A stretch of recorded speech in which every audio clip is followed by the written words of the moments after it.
ನೀವೇನಾದ್ರೂ ಸಣ್ಣ ಪುಟ್ಟ ಕೆಲಸ ಮಾಡ್ತಿದ್ದೀರಾ? ಅದರಲ್ಲಿ ನಿಮ್ಗೆ ಸಂಬಳ ಸಾಕಾಗ್ತಿಲ್ವಾ? ಇನ್ಕಮ್ ಏನು ಬರ್ತಿಲ್ವಾ? ಬರೋ ಸಂಬಳದಲ್ಲಿ ಜೀವನ ನಡ್ಸಕ್ ಆಗ್ತಿಲ್ವಾ? ಸೈಡ್ ಬಿಸ್ನೆಸ್ ಮಾಡಿ ಇನ್ಕಮ್ ಗಳಿಸೋ ಆಸೆ ಇದೆನಾ? ಹಾಗಾದ್ರೆ ಚಿಂತೆ ಬಿಟ್ಬಿಡಿ, ರಿಯಲ್ ಎಸ್ಟೇಟ್ ಬಿಸ್ನೆಸ್ಗೆ ಬನ್ನಿ. ಬಿಡುವಿನ ಸಮಯದಲ್ಲಿ ಇನ್ಕಮ್ ಜೊತೆಗೆ ಲಕ್ಷ ಲಕ್ಷ ಸಂಪಾದನೆ ಮಾಡಿಕೊಳ್ಳಿ. ನಿಮ್ ಜೀವನದಲ್ಲಿ ರಿಯಲ್ ಎಸ್ಟೇಟ್ ಹೊಸ ತಿರುವು ಕೊಡುತ್ತೆ. ರಿಯಲ್ ಎಸ್ಟೇಟ್ ಉದ್ಯಮದಲ್ಲಿ ಹೆಸರುವಾಸಿಯಾದ ಎಸ್ಆರ್ ಡೆವಲಪರ್ ಜೊತೆಗೆ ಕೈ ಜೋಡಿಸಿ. ಎಸ್ಆರ್ ಡೆವಲಪರ್ ಅವರು ಲೇಔಟ್ ನಿರ್ಮಾಣ ಮಾಡಿ ಸೈಟ್ ಸೆಲ್ಲಿಂಗ್ ಅಲ್ಲಿ ನಂಬರ್ 1 ಸರ್ವಿಸ್ ಕೊಡ್ತಾರೆ.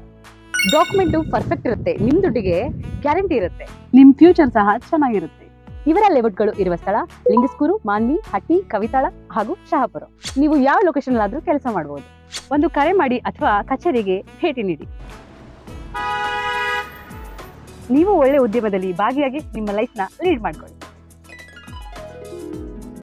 ನಗರದ ಪತ್ರಿಕಾ ಭವನದಲ್ಲಿ ಪತ್ರಿಕಾಗೋಷ್ಠಿಯನ್ನು ಉದ್ದೇಶಿಸಿ ಮಾತನಾಡಿ, ಇಡೀ ದೇಶವೇ ಸಂವಿಧಾನವನ್ನು ಗೌರವಿಸುತ್ತಿದ್ದು, ಅವರನ್ನು ಗೌರವಿಸುವ ಸಂವಿಧಾನ ಬೇಕು ಎಂದರೆ ಹೇಗೆ ಎನ್ನುವುದನ್ನು ವಿವರಿಸಿ ಸ್ಪಷ್ಟನೆ ನೀಡಬೇಕು ಎಂದು ಆಗ್ರಹಿಸಿದ ಅವರು, ಡಾಕ್ಟರ್ ಬಾಬಾ ಸಾಹೇಬ್ ಅಂಬೇಡ್ಕರ್ ರಚಿಸಿದ ಸಂವಿಧಾನವು ಬಹುಸಂಸ್ಕೃತಿಯ ಎಲ್ಲರಿಗೂ ಸಮಾನವಾಗಿ ಆರ್ಥಿಕ, ಸಾಮಾಜಿಕ, ರಾಜಕೀಯ ಅಧಿಕಾರ ಕೊಟ್ಟಿದೆ. ಇದು ಪೇಜಾವರ ಸ್ವಾಮಿಗಳಿಗೆ ಇರುಸು ಮುರುಸು ಆಗಿರಬಹುದು ಕೂಡ. ಯಾಕೆಂದರೆ ಸ್ವಾಮೀಜಿಗಳು ಅವರು ಶ್ರೇಣೀಕೃತ ಸಮಾಜದಲ್ಲಿ ಬಹುಸಂಖ್ಯಾತರನ್ನು ತಮ್ಮ ಅಣತಿಯಂತೆ ಮೌಢ್ಯದಲ್ಲಿ ಬೀಳಿಸಿ, ಧರ್ಮ ದೇವರ ಹೆಸರಿನಲ್ಲಿ ಜನರನ್ನು ಶೋಷಣೆ ಮಾಡಿ ಬಹುಸಂಖ್ಯಾತರನ್ನು ಗುಲಾಮರನ್ನಾಗಿಸಿದ್ದ ವ್ಯವಸ್ಥೆಯನ್ನು ಅವರು ಬಯಸುತ್ತಿದ್ದೀರಾ ಎನ್ನುವ ಪ್ರಶ್ನೆ ಎದುರಾಗುತ್ತಿದೆ. ಇದಕ್ಕವರು ಉತ್ತರಿಸಬೇಕು ಎಂದರು. ಯಾಕೆಂದರೆ ಡಾಕ್ಟರ್ ಬಾಬಾ ಸಾಹೇಬರು ಸಂವಿಧಾನ ರಚಿಸಿ ಅದರಲ್ಲಿ ಹಿಂದೂ ಕೋಡ್ ಬಿಲ್ನಲ್ಲಿ ಹೆಣ್ಣು ಮಕ್ಕಳಿಗೆ ಆಸ್ತಿ ಹಂಚಿಕೆ ಮತ್ತು ಮೀಸಲಾತಿ ಕಲ್ಪಿಸಿದ್ದರು. ಇದನ್ನು ವಿರೋಧಿಸಿ ಹಿಂದೂ ಧರ್ಮದ ಬಗ್ಗೆ ಅಂಬೇಡ್ಕರ್ ಅವರಿಗೆ ಏನು ಗೊತ್ತು ಅಂತ RSS ಮನುವಾದಿಗಳು ಡಾಕ್ಟರ್ ಬಾಬಾ ಸಾಹೇಬ್ ವಿರುದ್ಧವೇ ತಮ್ಮ ಮನೆಯ ಹೆಣ್ಣು ಮಕ್ಕಳನ್ನು ಬೀದಿಗೆ ಇಳಿಸಿ ಹೋರಾಟವನ್ನು ಮಾಡಿಸಿದವರು ಇವರಲ್ಲವೇ? ಒಟ್ಟಾರೆಯಾಗಿ ಬಹುಸಂಖ್ಯಾತರು ಬಾಬಾ ಸಾಹೇಬರ ಸಂವಿಧಾನವು ದೇಶದ ಪ್ರತಿಯೊಬ್ಬ ನಾಗರಿಕನಿಗೆ ಸಂವಿಧಾನವನ್ನು ಅರಿತುಕೊಳ್ಳುವ ಇತ್ತೀಚಿನ ದಿನಗಳಲ್ಲಿ ಪ್ರಬುದ್ಧರಾಗುತ್ತಿರುವುದು RSSಗೆ ಬಿಸಿ ತುಪ್ಪವಾಗಿದೆ. ಪೇಜಾವರ ಸ್ವಾಮೀಜಿ ಬಯಸಿರುವ ಸಂವಿಧಾನ ವಿರೋಧಿ ಹೇಳಿಕೆ ನೀಡುವವರು ಧ್ವನಿ ಎತ್ತಬೇಕಾದ ನಾವುಗಳು ಎಲ್ಲೋ ಇಂತಹ ಹೇಳಿಕೆಗಳನ್ನು ಉಪೇಕ್ಷೆ ಮಾಡುತ್ತಿದ್ದೇವೆ. ಈ ಭಾವನೆಯಿಂದಾಗಿಯೇ ಪದೇ ಪದೇ ಇಂತಹ ಹೇಳಿಕೆಗಳು ಆಗಾಗ ಕೇಳಿ ಬರುತ್ತಿವೆ ಎಂದು ಅನಿಸುತ್ತಿವೆ ಎಂದು ಖೇದ ವ್ಯಕ್ತಪಡಿಸಿದರು. ಸಂವಿಧಾನ ವಿರೋಧಿ ಹೇಳಿಕೆ ನೀಡಿದ ಪೇಜಾವರ ಮಠದ ವಿಶ್ವಪ್ರಸನ್ನ ತೀರ್ಥ ಸ್ವಾಮೀಜಿ ವಿರುದ್ಧ ಪ್ರಕರಣ ದಾಖಲಿಸಬೇಕಾಗಿತ್ತು ಎಂದು ಹೇಳಿದರು. ನಮ್ಮ ರಾಜ್ಯದ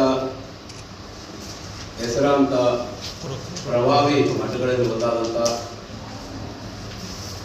ಪೇಜಾವರ ಶ್ರೀಗಳು ನಮಗೆ ಗೌರವ ಕೊಡುವಂತಹ ಸಂವಿಧಾನ ಬೇಕು ಅನ್ನುವಂಥ ಹೇಳಿಕೆಯ ವಿರುದ್ಧ ಅವರ ಆ ಹೇಳಿಕೆಯನ್ನು ಖಂಡಿಸುವುದಕ್ಕಾಗಿ ಮತ್ತು ಒಂದು ಕ್ಲಾರಿಫಿಕೇಶನ್ ಕೊಡುವುದಕ್ಕಾಗಿ ಪತ್ರಿಕಾಗೋಷ್ಠಿಯನ್ನು ಕರೆದಿದ್ವಿ. ಬಹಳ ಪ್ರಮುಖವಾಗಿ ದೇಶದಲ್ಲಿ ಸಂವಿಧಾನದ ಬಗ್ಗೆ ಇತ್ತೀಚಿನ ದಿನಗಳಲ್ಲಿ ಹೆಚ್ಚು ಚರ್ಚೆ ಆಗ್ತಾ ಇದೆ ಮತ್ತು ಭಾರತದ ಬಹುಸಂಖ್ಯಾತ ಜನರು ಸಂವಿಧಾನವನ್ನು ಉಳಿಸ್ಕೊಳ್ಬೇಕು, ಸಂವಿಧಾನ ಇರಬೇಕು, ಸಂವಿಧಾನ ಇದಿದ್ರೆ ಇದರಿಂದಾಗಿಯೇ ನಾವು ಅಭಿವೃದ್ಧಿ ಹೊಂದಕ್ಕೆ ಸಾಧ್ಯತೆ ಆಗಿದೆ ಅನ್ನುವಂಥ ಮಾತುಗಳು ಹೇಳುವಂಥ ಸಂದರ್ಭದಲ್ಲಿ ಪೇಜಾವರ ಶ್ರೀಗಳು ನಮಗೆ ಗೌರವ ಕೊಡುವಂಥ ಸಂವಿಧಾನ ಬೇಕು ಅನ್ನುವಂಥ ಹೇಳಿಕೆ ಕೊಡೋದ್ರ ಮೂಲಕ ಈ ಸಂವಿಧಾನವನ್ನು ಅವರು ಬಹಳ ಪರೋಕ್ಷವಾಗಿ ವಿರೋಧಿಸಿದ್ದಾರೆ ಅನ್ನೋಂಥದ್ದು ಗೊತ್ತಾಗ್ತದ. ಈ ಸಂವಿಧಾನ ವಿರೋಧಿ ಹೇಳಿಕೆಯನ್ನ ನಾವು ಬಹುಜನ ಸಮಾಜ ಪಕ್ಷದಿಂದ ಖಂಡಿಸ್ತೀವಿ ಮತ್ತು ಇಂಥ ಸಂವಿಧಾನ ವಿರೋಧಿ ಹೇಳಿಕೆಗಳು ದೇಶ ವಿರೋಧಿ ಹೇಳಿಕೆಗಳಾಗಿ ಪರಿಗಣಿಸಬೇಕು. ಅವರ ವಿರುದ್ಧ ಮೊಕದ್ದಮೆಯನ್ನ ದಾಖಲಿಸಿಕೊಂಡು ಸೂಕ್ತ ಕಾನೂನು ಕ್ರಮ ಕೈಗೊಳ್ಳಬೇಕು ಆಡಳಿತ ಸರ್ಕಾರ ಅನ್ನುವಂಥದ್ದನ್ನು ನಾವು ಒತ್ತಾಯ ಮಾಡಬೇಕು. ಬಹಳ ಮುಂದುವರೆದು ಹೇಳೋದಾದರೆ, ನಮಗೆ ಈ ಸಂವಿಧಾನದಲ್ಲಿ ಸರ್ವರಿಗೂ ಸಮಪಾಲು ಸರ್ವರಿಗೂ ಸಮಬಾಳು ಅನ್ನುವಂಥ ಉದ್ದೇಶವನ್ನು ಹೊಂದಿರತಕ್ಕಂಥ ಸಂವಿಧಾನ ಅವರಿಗೆ ಯಾವ ರೀತಿಯಲ್ಲಿ ಅವಮಾನ ಆಗಿದೆ ಅನ್ನೋದನ್ನು ಪೇಜಾವರ ಶ್ರೀಗಳು ಕ್ಲಾರಿಫಿಕೇಶನ್ ಕೊಡಬೇಕು. ಯಾವ ಒಂದು ಭಾಗದಿಂದ ಅವರಿಗೆ ಅವಮಾನ ಆಗಿದೆ, ಇಲ್ಲಂದ್ರೆ ಇದು ಈ ಸಂವಿಧಾನ ಎಲ್ಲರಿಗೂ ಗೌರವ ಕೊಡ್ತಿದೆ, ಎಲ್ಲರಿಗೂ ಅವಕಾಶಗಳನ್ನು ಕೊಟ್ಟಿದೆ, ಎಲ್ಲರನ್ನೂ ಸಮವಾಗಿ ಕಾಣತಕ್ಕಂಥ ಯಾವುದೇ ತಾರತಮ್ಯವನ್ನು ವಿರೋಧಿಸುವಂತ ಒಂದು ಸಮಭಾವದ ಸಂವಿಧಾನ ಆಗಿರೋದ್ರಿಂದ ಅವರಿಗೆ ಯಾವ ರೀತಿ ಇದು ಎಲ್ಲಿ ಅಗೌರವ ತೋರಿದೆ ಅನ್ನೋದನ್ನ ಅವರು ರಾಜ್ಯದ ಜನತೆಗೆ ಹೇಳಬೇಕಾಗ್ತದೆ. ಸುಮ್ಮನೆ ಹೇಳೋದಲ್ಲ. ನಮಗೆ ಬೇಕಂತ ಅನ್ನುವಾಗ ಖಂಡಿತ ಆ ಮನಸ್ಥಿತಿ ಇರ್ತಕ್ಕಂಥ ಜನಗಳು ಈ ಸಂವಿಧಾನವನ್ನು ಗೌರವಿಸಿಲ್ಲ ಅನ್ನೋಂಥದ್ದು ಹಿಂದಿನಿಂದ ನಡ್ಕೊಂಡು ಬಂದಿದೆ. ಯಾಕಂದ್ರೆ ಅವರ ಏನು ವಿಚಾರಧಾರೆ ಇರತಕ್ಕಂಥ ಒಂದು ಸಂಘ ಈ ದೇಶದಲ್ಲಿ ರಾಷ್ಟ್ರಧ್ವಜಕ್ಕೆ ತಮ್ಮ ಕಚೇರಿಗಳೆಲ್ಲ ಏನು ಆರಿಸದೇ ಅಗೌರವ ತೋರಿಸ್ತಕ್ಕಂತಿದೆ. ಬಹಳ ಪ್ರಮುಖವಾಗಿ ಮೂಲಭೂತ ಕರ್ತವ್ಯಗಳನ್ನು ಸೇರಿಸುವ ಮೂಲಕ ರಾಷ್ಟ್ರಧ್ವಜ, ರಾಷ್ಟ್ರ ಲಾಂಛನ, ರಾಷ್ಟ್ರ ಏಕತೆ ಭದ್ರತೆಗಾಗಿ ಎಲ್ಲಾ ಪ್ರಜೆಗಳು ಈ ಕಂಪಲ್ಸರಿ ಕರ್ತವ್ಯಗಳನ್ನು ನಿಭಾಯಿಸಬೇಕು ಅನ್ನೋದರಲ್ಲಿ ರಾಷ್ಟ್ರಧ್ವಜಕ್ಕೆ ಗೌರವ ಕೊಡಬೇಕು, ರಾಷ್ಟ್ರ ಗೀತೆಗೆ ಗೌರವ ಸಲ್ಲಿಸಬೇಕು, ದೇಶದ ಏಕತೆಗೆ ಭದ್ರತೆಗೆ ಧಕ್ಕೆ ಆದಾಗ, ರಾಷ್ಟ್ರೀಯ ಕರೆ ಬಂದಾಗ ಎಲ್ಲರೂ ಪಾಲ್ಗೊಳ್ಳಬೇಕನ್ನುವಂತ ಒಂದು ಮೂಲಭೂತ ಕರ್ತವ್ಯಗಳಲ್ಲಿ ಹೇಳಿದೆ. ಹಾಗಾಗಿ ರಾಷ್ಟ್ರಧ್ವಜ, ರಾಷ್ಟ್ರ ಸಂವಿಧಾನವನ್ನ ಏನು ನಮಗೆ ಗೌರವ ಕೊಡುವಂತ ಸಂವಿಧಾನ ಬೇಕಂತ ಹೇಳಿಕೆ ಇದೆಯಲ್ಲ, ಇದು ಕರ್ತವ್ಯಗಳ ಉಲ್ಲಂಘನೆ ಆಗಿದೆ ಅಂತ ನಾನು ಭಾವಿಸ್ತೀನಿ. ಹಾಗಾಗಿ ದೇಶದ ಒಂದು ಸಂವಿಧಾನವನ್ನು ವಿರೋಧಿಸತಕ್ಕಂಥ ಹೇಳಿಕೆ ದೇಶದ್ರೋಹದ ಹೇಳಿಕೆ ಆಗ್ತದೆ ಅನ್ನೋದನ್ನ ಮತ್ತೆ ನಾನು ಒತ್ತಿ ಹೇಳಿಕೆ ಇಷ್ಟಪಡ್ತೇನೆ.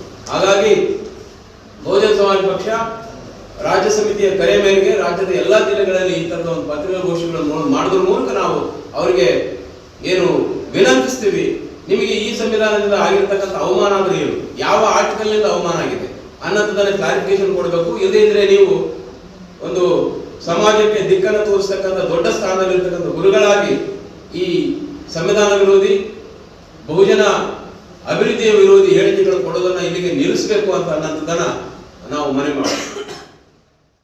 ರಾಜ್ಯ ಕಾರ್ಯದರ್ಶಿ ಎಂ ಬಸವರಾಜ್ ಭಂಡಾರಿ ಮಾತನಾಡಿ, ಪೇಜಾವರ ಸ್ವಾಮೀಜಿಯವರು ಈ ದೇಶದ ಸಂವಿಧಾನವನ್ನು ಗೌರವಿಸಬೇಕು.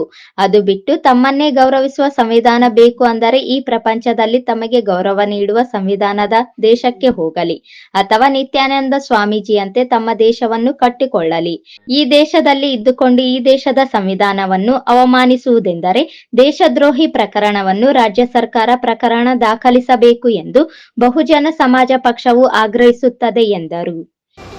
ಅದೇ ರೀತಿ ನಾವು ಈ ಸಂದರ್ಭದಲ್ಲಿ ಬಿಡಿಎಫ್ ಶ್ರೀಗಳು ಈ ಒಂದು ಕ್ಯೂ ಮಾತು ಹೇಳಕ್ಕೆ ಇಷ್ಟಪಡ್ತೀವಿ. ಏನಂತಂದ್ರೆ ಅವ್ರನ್ನು ಯಾಕೆ ಈ ದೇಶದಲ್ಲಿ ಸಂವಿಧಾನ ತಮ್ಮ ಗೌರವ ಕೊಡೋದಿಲ್ಲ ಅಂದ್ರೆ ತಮ್ಮದೇ ಆದಂಥ ಒಂದು ಸಂವಿಧಾನ ರಚಿಸಿಕೊಂಡು ತಮ್ಮದೇ ಆದಂಥ ದೇಶ ಕಟ್ಟಿಕೊಳ್ಳಿಲ್ಲ ಅಂದ್ಕೊಂಡು ಈ ಸಂದರ್ಭದಲ್ಲಿ ಅವ್ರಿಗೆ ಹೇಳ್ಬೋದು. ಒಂದು ವೇಳೆ ಈ ದೇಶದಲ್ಲಿ ಸಂವಿಧಾನ ಅವ್ರು ಗೌರವ ಕೊಡೋದಿಲ್ಲ ಅಂದ್ರೆ ತಮ್ಮದೇ ಆದಂಥ ದೇಶನೇ ಕಟ್ಟಿಕೊಳ್ಳಿ, ಅದು ನಮ್ಮದಾದ ಅಭ್ಯಂತರ ಇಲ್ಲ. ಹಾಗಾಗಿ ಅವ್ರನ್ನ ತಕ್ಷಣವೇ ಅವ್ರ ಮೇಲೆ ಒಂದು ದೇಶದ್ರೋಹಿ ಕೇಸನ್ನು ದಾಖಲು ಮಾಡಬೇಕು. ಏನು ಲಿಂಗಾಯತ ಸ್ವಾಮೀಜಿ ಮಠ ಮೇಲೆ ಕೇಸ್ ದಾಖಲಾಗಿದೆ, ಅದೇ ರೀತಿಯಾಗಿ ಇವ್ರ ಮೇಲೂ ಒಂದು ದೇಶದ್ರೋಹಿ ಕೇಸ್ ದಾಖಲಿಸಬೇಕಂತ ಬಹುಜನ ಸಮಾಜ ಪಕ್ಷ ಈ ಸಂದರ್ಭದಲ್ಲಿ ಪತ್ರಿಕಾಗೋಷ್ಠಿ ಮುಖಾಂತರ ಒತ್ತಾಯ ಮಾಡಿದೆ. ಈ ಸಂದರ್ಭದಲ್ಲಿ ಬುಡ್ಡಪ್ಪ, ಜೋಸೆಫ್ ಸೇರಿದಂತೆ ಇತರರಿದ್ದರು.